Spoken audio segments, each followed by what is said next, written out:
Greetings. This is Justin Allen with the Elite Nurse Practitioner. Welcome to the Elite Nurse Practitioner Show, podcast dedicated to nurse practitioner entrepreneurism and achieving financial freedom, where I talk directly with nurse practitioners who need help. Listen up, our market is saturated. Jobs can be scarce. We are underpaid. We are undervalued.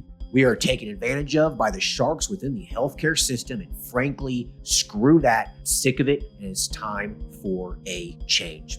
And listen, I'm here to help make that happen. We are powerful. We can forge a path where we are in control of our career and ultimately our financial and personal well-being. You do not need to submit to healthcare administrators and your doctor overlords. You do not have to take a measly salary.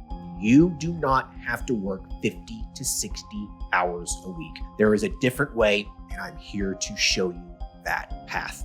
This podcast is raw and unfiltered. I have not talked to the nurse practitioners in this podcast prior to the call outside of an email exchange to schedule the episode. What you're about to listen to is a consultation session between a nurse practitioner and myself. It is real, it is unscripted, it is unplanned, and I have no idea what we're going to talk about. Anything and everything can happen during our conversation. The nurse practitioners in these episodes are struggling with an issue in their professional or financial life, and they have reached out to me for help. My goal is to help the nurse practitioner with actionable advice that will enhance and improve their professional, business, and financial life. My other goal is to hopefully help my nurse practitioner sisters and brothers build a more productive, powerful, and free life. So I hope the content and information within these podcast episodes does just that. All right, onto the episode.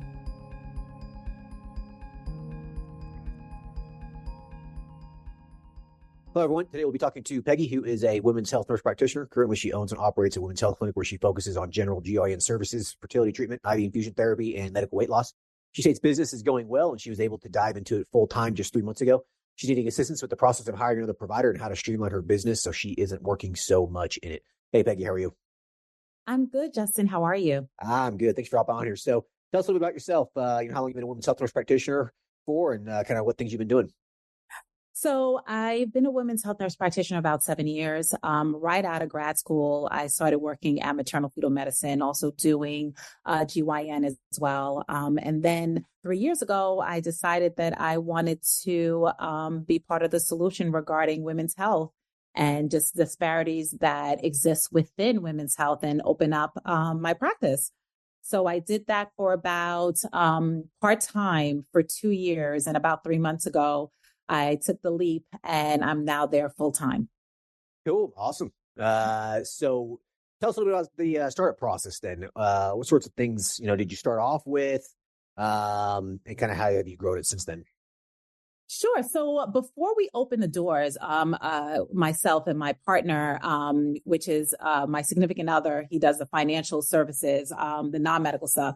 It was about a year in the planning process, to be honest, with structuring the business, really leaning on nurse practitioner community, and really finding a location. We did a brick and mortar. A lot of people were thinking that I should have kind of rented a space, but I kind of went right in. We used our own capital, and I wanted to create an experience. So it was about a year from the planning to the time that we actually opened up. And it's a beautiful space. And the challenges that I have, and and I'm sure most nurse practitioners have in opening up a practice, is credentialing with insurance. If you accept insurance, that was one of the biggest hurdles. Sure. But for the services that I provide, I had to go the insurance route. So that was definitely a challenge, but we were able to kind of get through that. And credential within the first month, I was pretty much credentialed with a lot of the insurance companies because I started it 6 to 9 months prior. So that's how long it took. But I started, in terms of having the aesthetics, and again, that's one of the things I probably would have changed. I probably wouldn't have focused so much on the aesthetics because of the profit margins. And really, I wasn't opening up a med spa, and I should have known that. But yeah, so I just decided just to focus on the medical side as opposed to the aesthetic side. And that has definitely scaled to where we are today. Okay. So tell us a bit about that, the aesthetic side of it with the profit margins and whatnot. Because, a lot of people, a lot of people don't want to dive into aesthetics that, think they're going to make a fortune on it. And the reality of it is that the margins can be pretty razor thin. It is. And the thing is that in order to be a guru in aesthetics, that's all you have to do. And that wasn't all that I did. So I couldn't, I had to really put like a certain amount of time within the schedule to tailor to it. I really had to record and then to perfect the skills. And, especially women are loyal. So they're going to go somewhere where they've been going to. They're not really going to change injectors. And then also they want to see what you've been doing. So I hadn't done this prior. So this was all new for me. So I was thinking, oh, wow, I took the course. I've been practicing on some friends and, had some clients here and there, and that it was going to catapult to, having this empire. And that wasn't it. And the people who came in, they it's a certain clientele. They wanted really the attention. They, were always not happy. It was just more of a hassle. And like I said, a lot of the money that I would put into having these products, it was expensive. And then also, if you don't have enough clients in order to make a profit. So for example, I would buy the products and, you have to use it within a certain amount of time. So I'm only using it on 1 or 2 clients and then it would expire and then I'm out of that. I didn't make any profit. So I just found that I had to make the decision. It just wasn't worth it for me to continue the aesthetic side. Sure. Okay. So you focus more on the general medicine, women's health stuff. So tell us about like how that kind of progressed. So you started off with like general women's health, GYN stuff, and then slowly kind of integrated some other things into it. Yeah. So what I did was just normal annuals that women come in for. I incorporated ultrasound. So I hired a sonographer to scan my patients. And then what I was finding was a lot of women were coming in with, PCOS and menopause and trouble losing weight. And then that's when the crave of like the medical weight loss. And I took your course because I wanted to offer it. And I said, I wanted to learn more about it. And so I incorporated medical weight loss into my practice. And I have to say that really, really scaled pretty quickly. Yeah. I didn't realize how many women, and when I say women, because that's who I serve, were really interested in it. And also when women came in for the medical side, obesity is huge. It is really a crisis in our country. So I was able to counsel patients and be able to offer that service. And not only that, a lot of women who have partners, husbands, significant others, they also wanted to join this program as well. So that was where it really, really scaled. And I was like, wow. And it's so interesting how I wasn't even thinking of medical weight loss when I first opened the practice.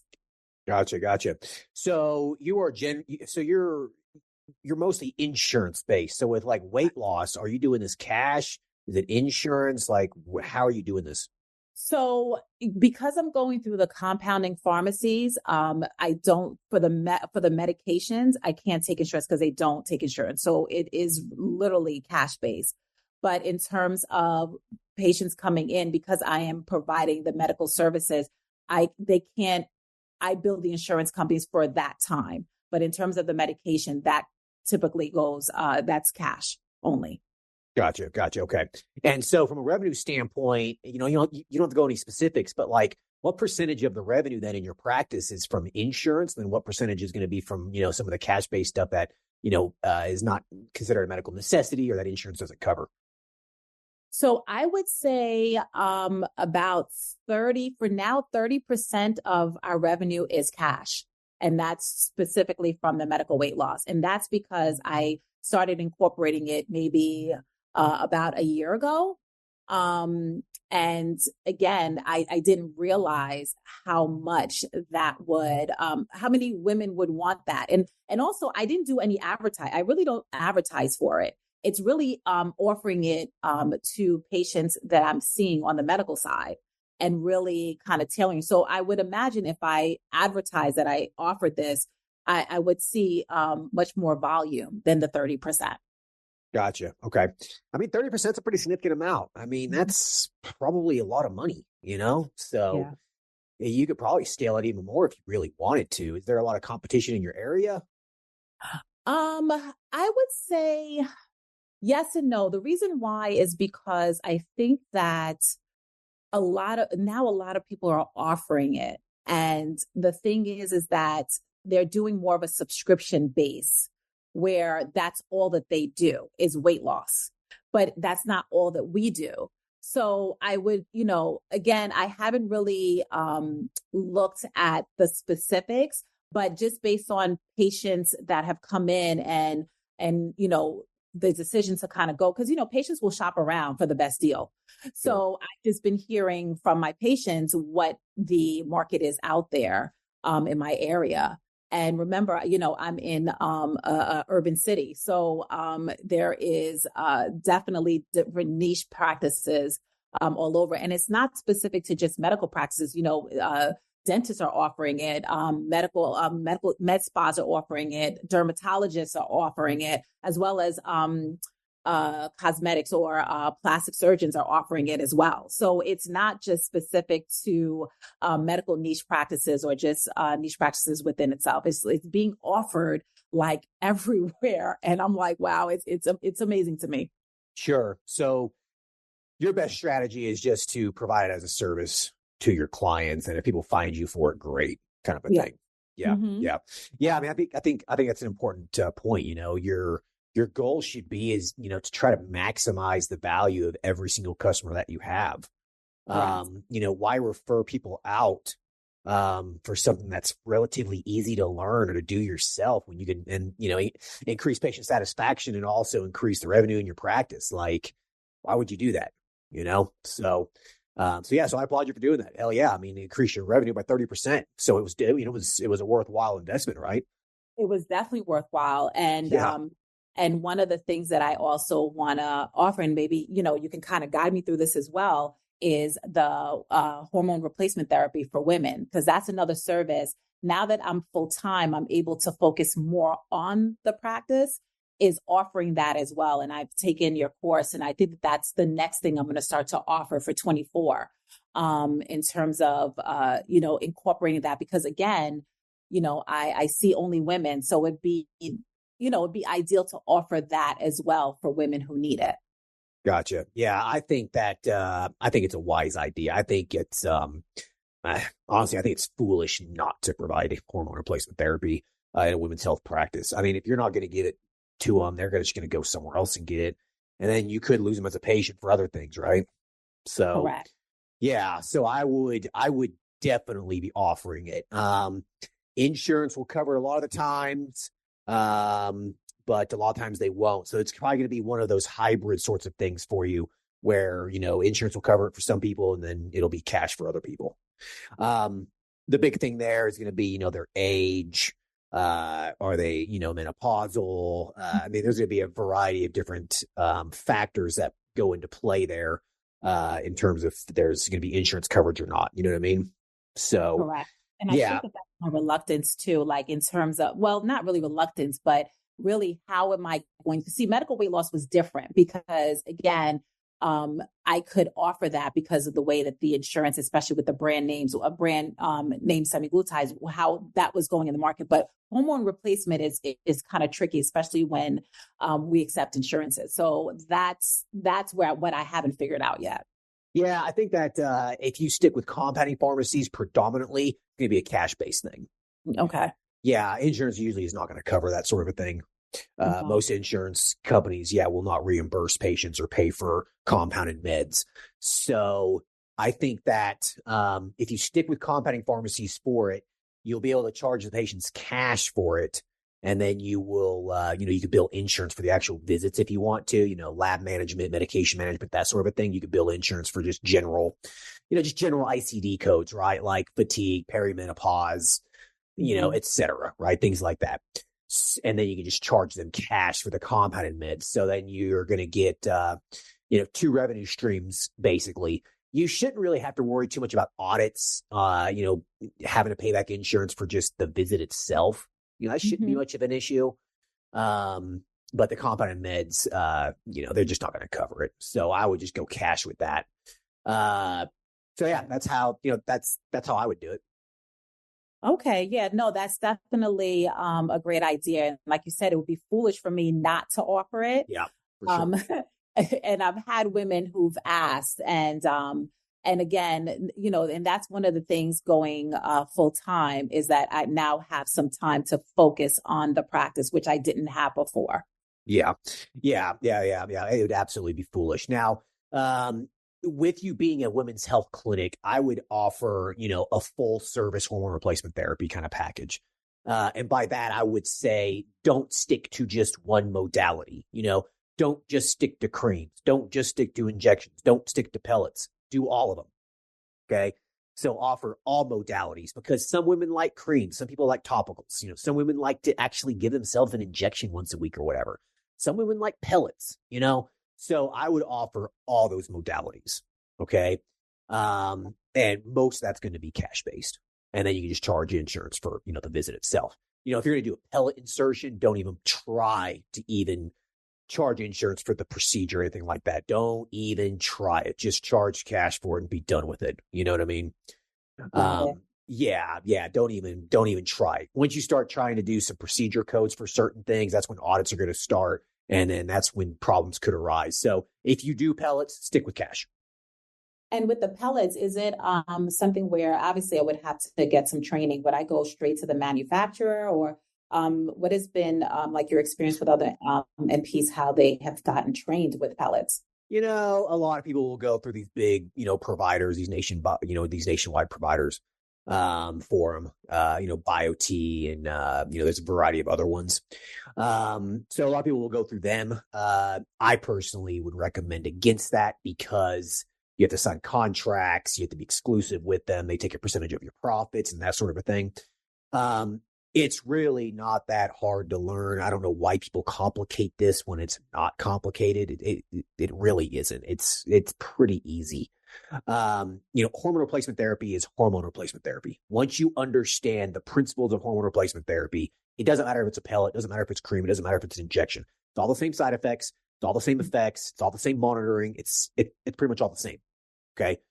So it's just mostly, understanding the procedure and how to dose it. Listen, if you can start an IV, you can insert a pellet. Okay. Got it. Okay. It's not that hard of a thing to do. I honestly think that starting an IV and inserting a pellet is very similar. If you could do either one, if you can do start an IV, you can insert a pellet. Okay. It's really not that difficult of a procedure to do. If you could pop a couple sutures in someone, it's really not that big of a deal.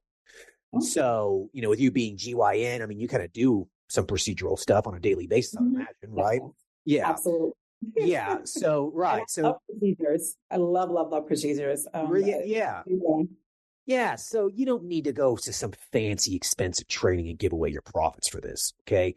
I never, ever went and got trained to insert pellets because it's not difficult. I watched a couple videos and did it. It's not hard. It's not. Okay.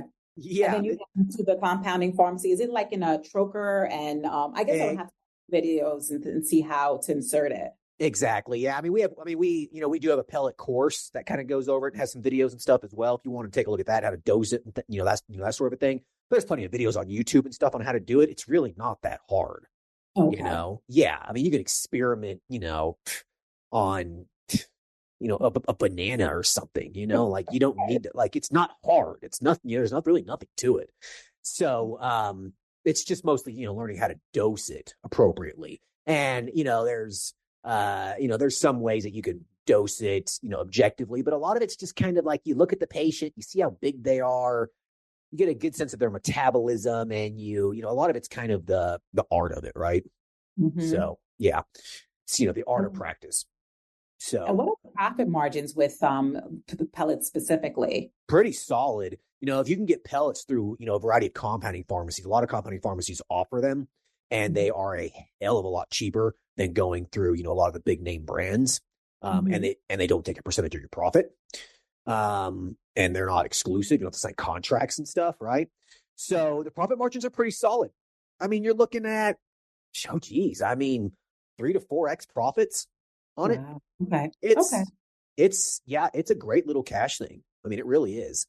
And it's relatively simple. You just insert 3 to 6 months of pellets in at a time, and then you just check blood work, and, it's really nothing to it. I personally am not a fan of pellets for men. Now, women, on the other hand, women tend to do like pellets a little bit more because the dosages are a lot less than what men get. You know what I mean? With men, it's a little bit more, it's a little bit of a roller coaster, and I find it's hard to really dial in testosterone levels in men with pellets. So I do not like pellets in men. Women, on the other hand, a lot of women tend to like them. I don't do them with women. I don't really treat women. So I don't really have a whole lot to say about that, but that's just what I'm basically told. Yeah. So yeah, but like I said, offer all modalities. A lot of women like cream. A lot of the women like to give themselves injections. I do treat some women at my men's health clinic, and I give them testosterone topical. And I do have a couple women who are on topical or on injection testosterone. They give themselves a shot every week, and they love it. Okay. Yeah. Now they're at very, very low doses. You know what I mean? Typical man is between 100 to 160 milligrams of testosterone a week. Woman, the average woman that I see is on 5 to 10 milligrams a week. It's such a small dose. Okay. Yeah. No, that makes sense to be able to offer a full spectrum of women of hormone replacement therapy. No, definitely. Like I said, I took your course. It's just really kind of putting it in place and start to offer it to the patients, and then also advertise for it. So that is what's kind of stopping me. Sure. And kind of holding me back. But like you said, it makes all the sense to do it. Yeah. I mean, you're talking about this would take you a couple days to implement, a couple days. You print out a couple flyers, you put them in the lobby, you sign up with a compounding pharmacy, and you're pretty much ready to rock and roll. I mean, you already have a compounding pharmacy account anyways for the weight loss, right? Yes, I do. Right. So you just start ordering through them. It's like that easy. Like you could literally start it tomorrow if you wanted to, Got it. I guess for me, what I've been doing recently is really putting like standard operating procedures in place, because things that I have not, again, had time to do, working full time and do, at the practice part time. So that's what I've kind of been focusing on, and hiring like administrative help and things. So really getting my team together and kind of investing back into the business, all the things that I hadn't been able to do. So that now my time is kind of freeing up a little bit to really concentrate on adding additional services. And that's one of the ones that is top of my list.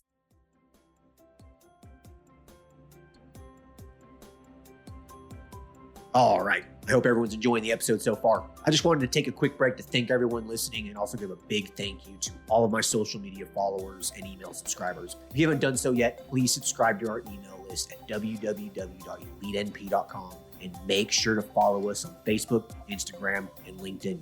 Email subscribers will receive updates on new weekly podcast episodes, multiple weekly articles we publish, new courses, and everything else related to helping you succeed. Remember, all elite nurse practitioner courses are designed to help you build a niche practice, increase your financial strength, and to break free from the rat race. If I can break free, and the other countless nurse practitioners can break free, then so can you. Additionally, please share this podcast with your other nurse practitioner sisters and brothers out there. The more NPs that venture out on their own, the stronger our profession will become. Now, let's get back to the episode.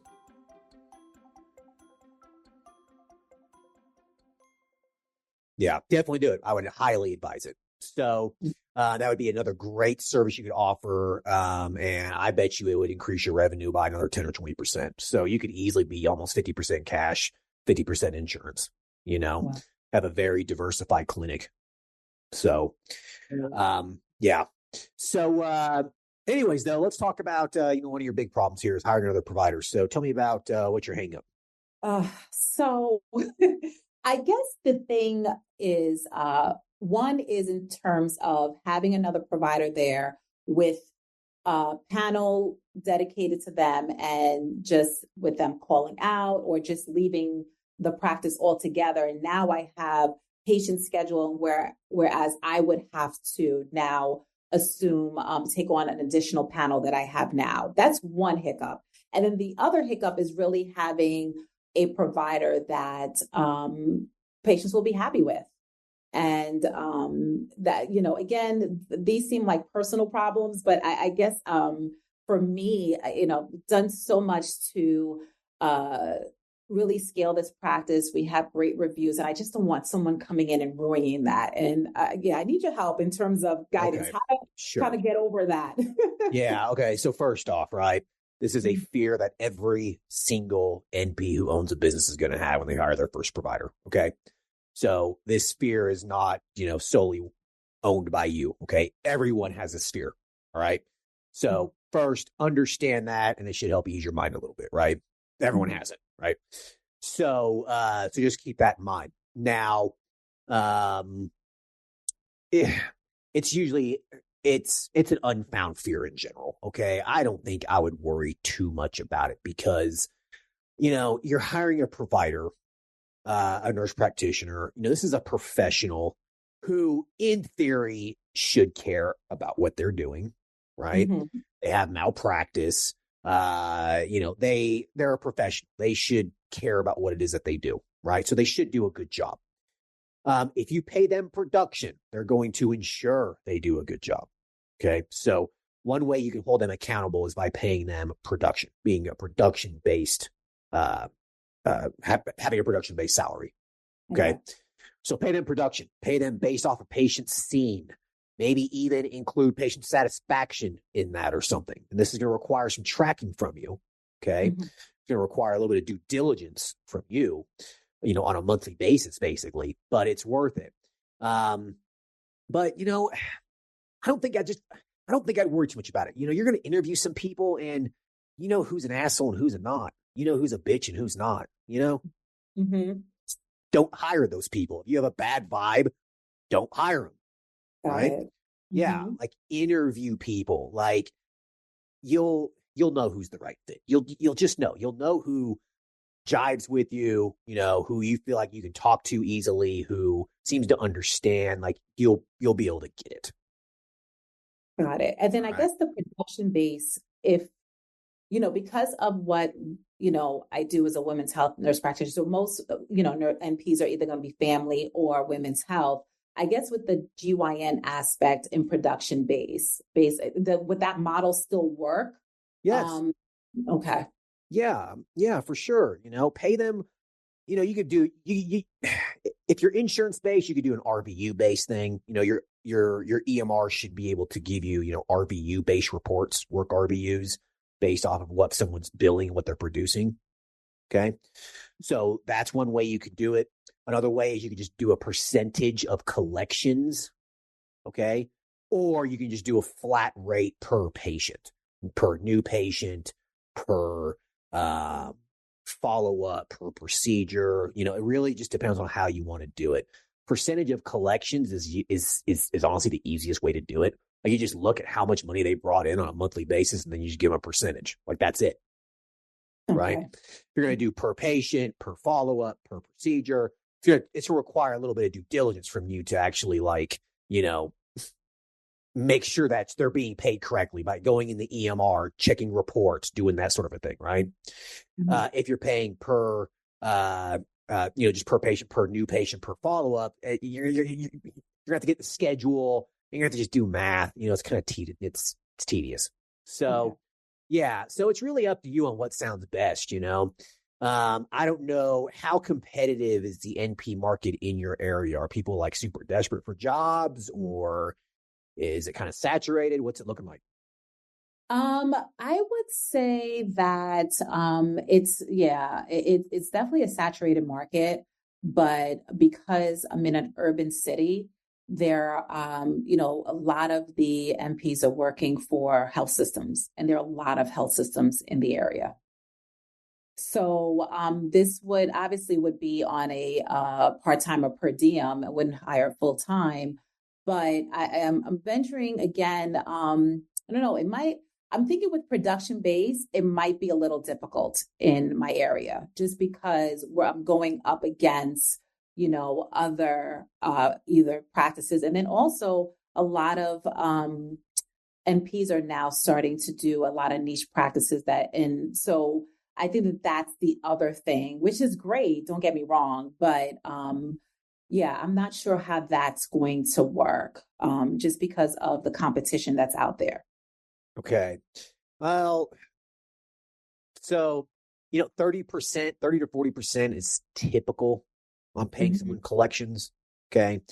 What is your general overhead? What's your overall margin for your practice? Like how much, like what percentage do you say you're able to take home from the profits, from the revenue on a monthly basis? Like, for example, with my men's health clinic, let's just say, for example, we bring $100,000 in 1 month, right?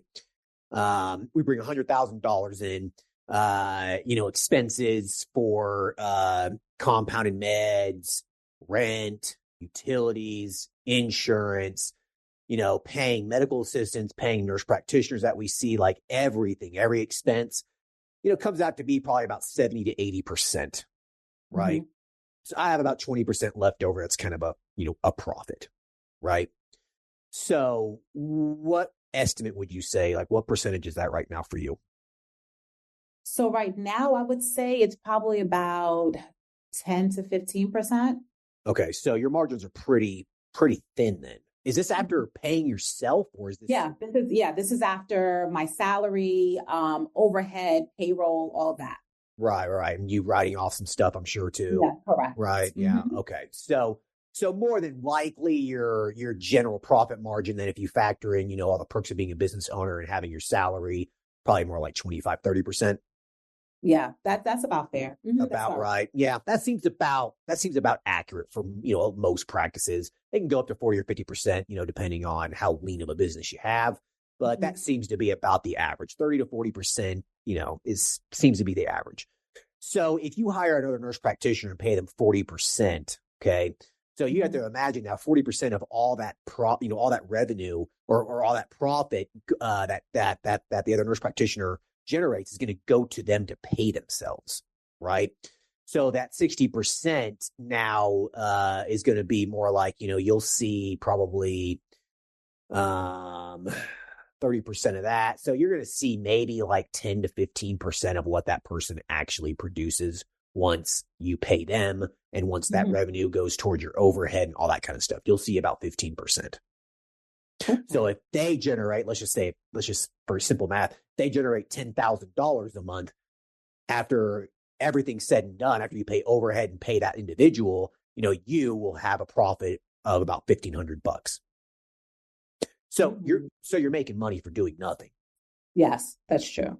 Right. And if they're, and if they have a high collection, 20, $30,000 a month, then, it's a nice little passive income. It's nice little, you don't have to be there seeing patients to make money. You could take a week off and you're still making money. Yes, and that's the idea.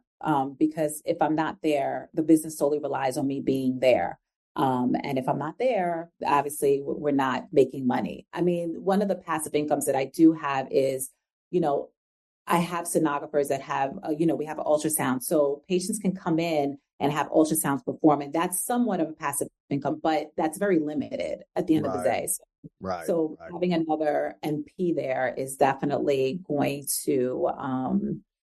to create that passive income stream and also to free up some time for me.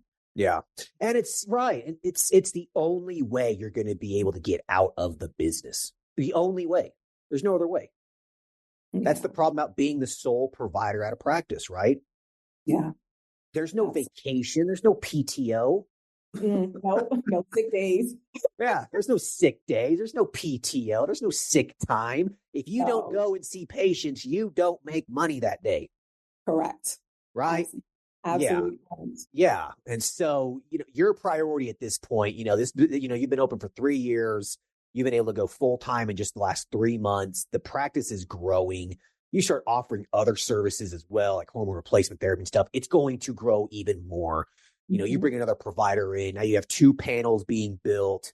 You know, in the next couple of years, this will double or triple in size. Okay. But your first step is going to be hiring that person. And you're Correct. going to have to just get over that fear of them screwing it all up. They're not going to. Don't worry about it. I worried about that. I worried about it too. All these patients are so used to seeing me. What if they see someone else? yeah, some people are going to not like that. Okay. Mm-hmm. Some people aren't. I would probably say, I don't know, between 30 to 50% are not going to like to see someone else. The other 50%, they don't give a shit. New patients don't even know the difference. That's true. Right? New patients coming in don't even know the difference. They're just going to go see this other person anyway. They don't even know you exist. Mm-mm. Right? Yeah. So, no, that makes sense. And I kick myself because I'm like, I have this fear, but my ultimate goal and what I'm striving for is to have a center with different specialties. That's my ultimate goal. And I'm like, okay, I have this fear now, but in order for me to get to that goal, I'm going to have to really get over that fear. And because I'm going to have different providers providing different different specialties for women. That's my ultimate goal, is to have a center. Yeah. Well, if you want a center, you're going to have to just, get used to this, right? Yes, correct. Yeah. So, yeah, I'd say just do it. Just accept the fact and just be done with it, Yeah, I feel a little bit better based on, what you said, the fact that everybody has that fear and everybody does.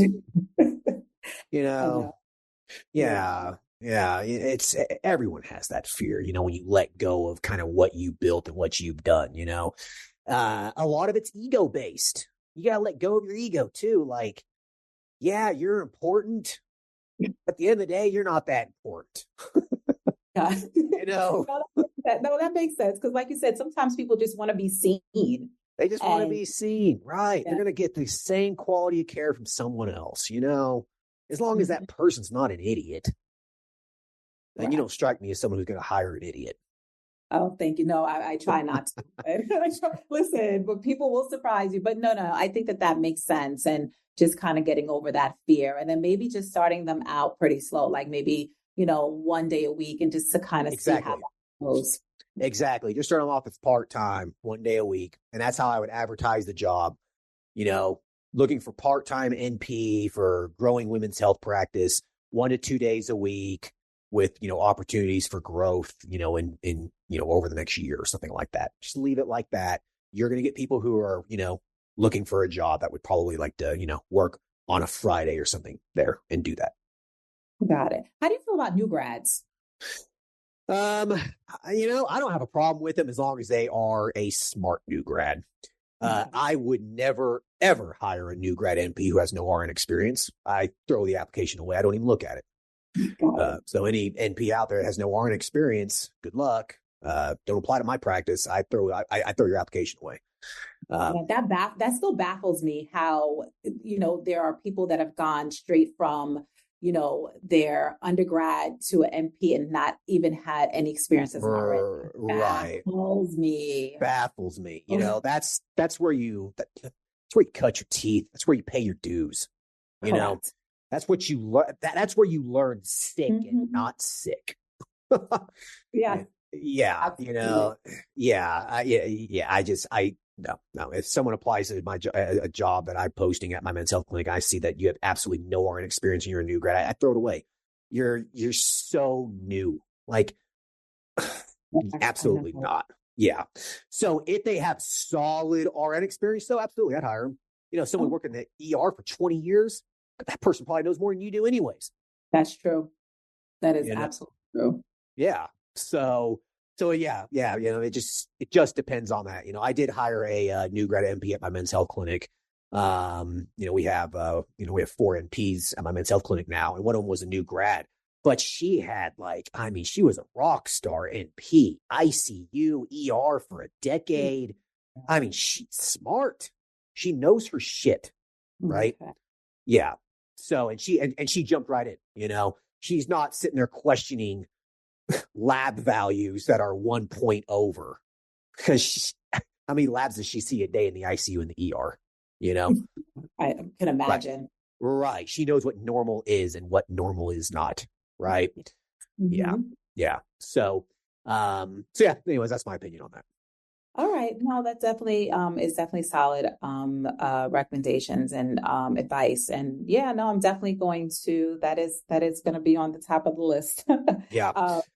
Yeah. So Hire them as a 1099 contractor for now. Okay. Just keep it simple.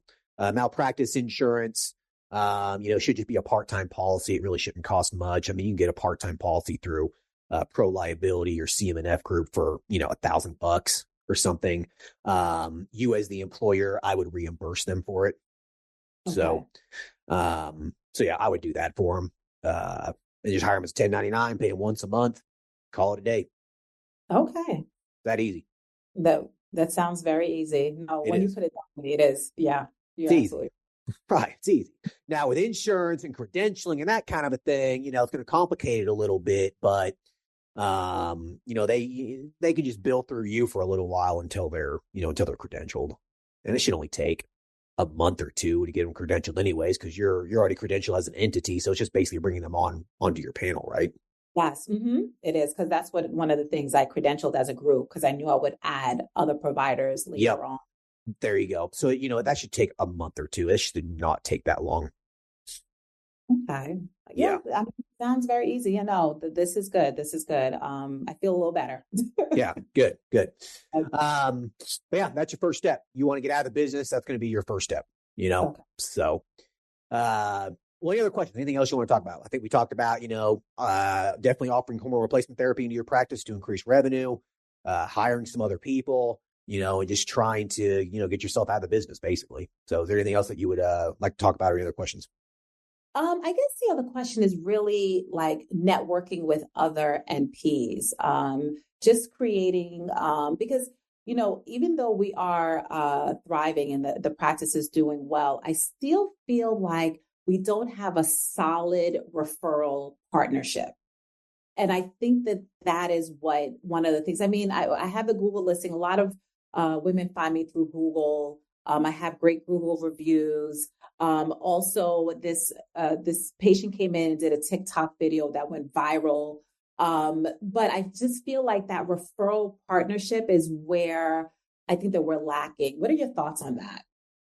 Yeah, referral partnerships. So if you go to the Elite NP website, click all articles at the top and type in referral.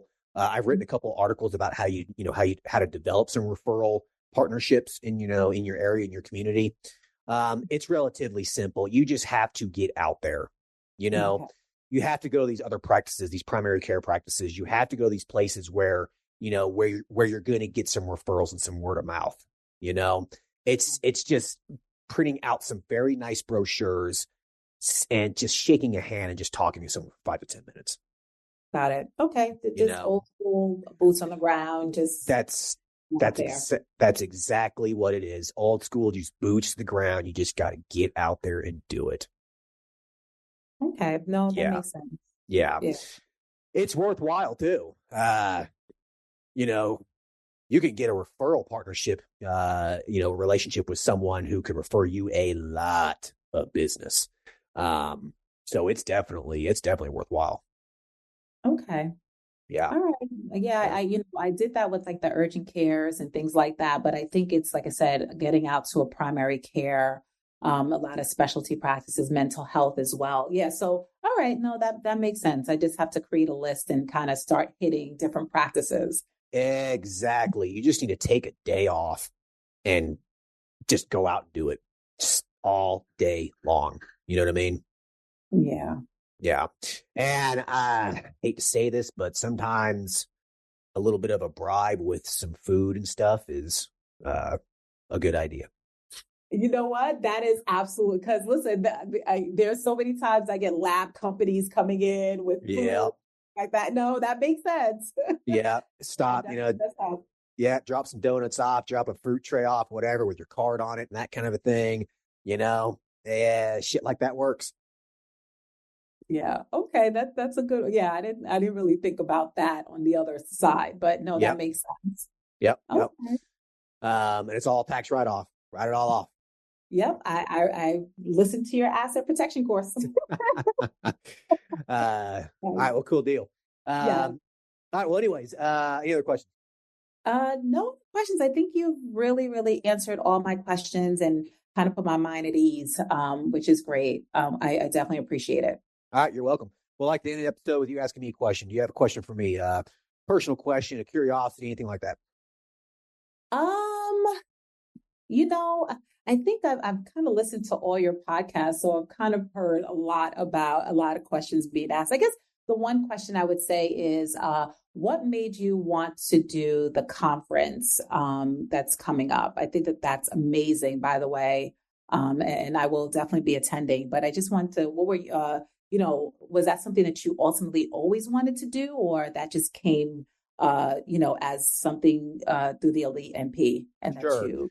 Yeah. So we recorded this at the beginning of October of 2023, and the conference is just a few weeks away. This isn't going to be released, for a few more months. So for those listening, they're going to be like, "What the hell conference are you talking about?" So yeah, it was the one that happened, but while we're recording it hasn't happened yet. Yeah. It was just time, right? Like it was just time. It was just time to have a conference. I mean, I've been having people request conference for a long, long time.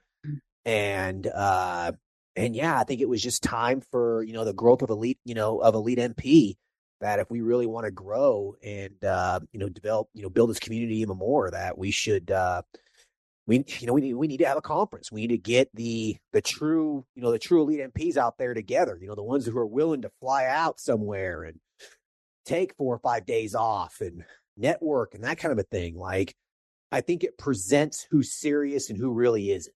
You know what I mean? So I think that's one big part of it. Yeah, I wanted to see who were the real serious people out there that wanted to kind of get together and network and talk and just meet up, have a good time, right?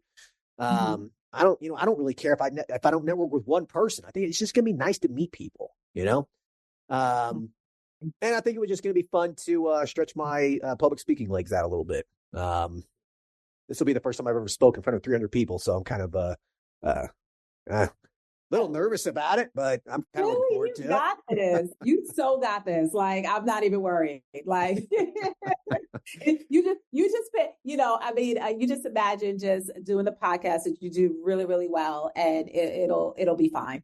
Yeah, exactly. Right. Yeah. Just think to myself, I'm just recording a podcast. I mean, these podcasts are listened by thousands of NPs a week. Why am I nervous about being in front of just a couple hundred people, right? I know, right? But I get the fear, though. I definitely, it's definitely different. Yeah. Yeah. I think it's amazing. And thank you so much for all you've done for our profession. It's a pleasure to help. Yeah. And I look forward to meeting you. So I hope I'll see you in a couple of weeks. Yes, absolutely. All right. Well, cool deal. Good question. So yeah, if you ever want to do a follow-up, let me know. And I wish you the best of luck and just get that NP hired and integrate hormone replacement therapy. I think that's just going to be 2 fantastic growth strategies for you to implement and relatively simple to do. So, perfect. We definitely will do follow-up. Cool. And let you know how it's going. Thank you again. All right. You're welcome. Take care. Bye.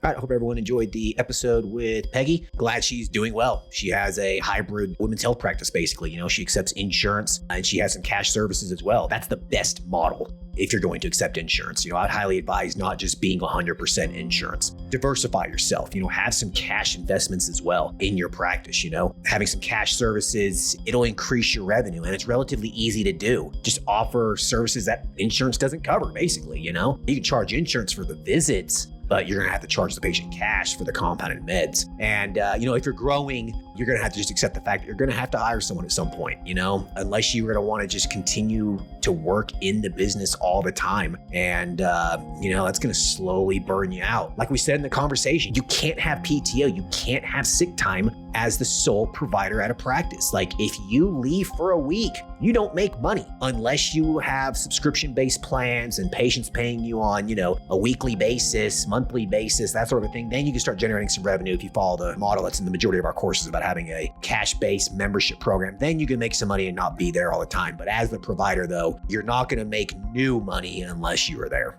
Anyways, hope everyone enjoys this episode. Talk to you guys later. Thanks. Bye.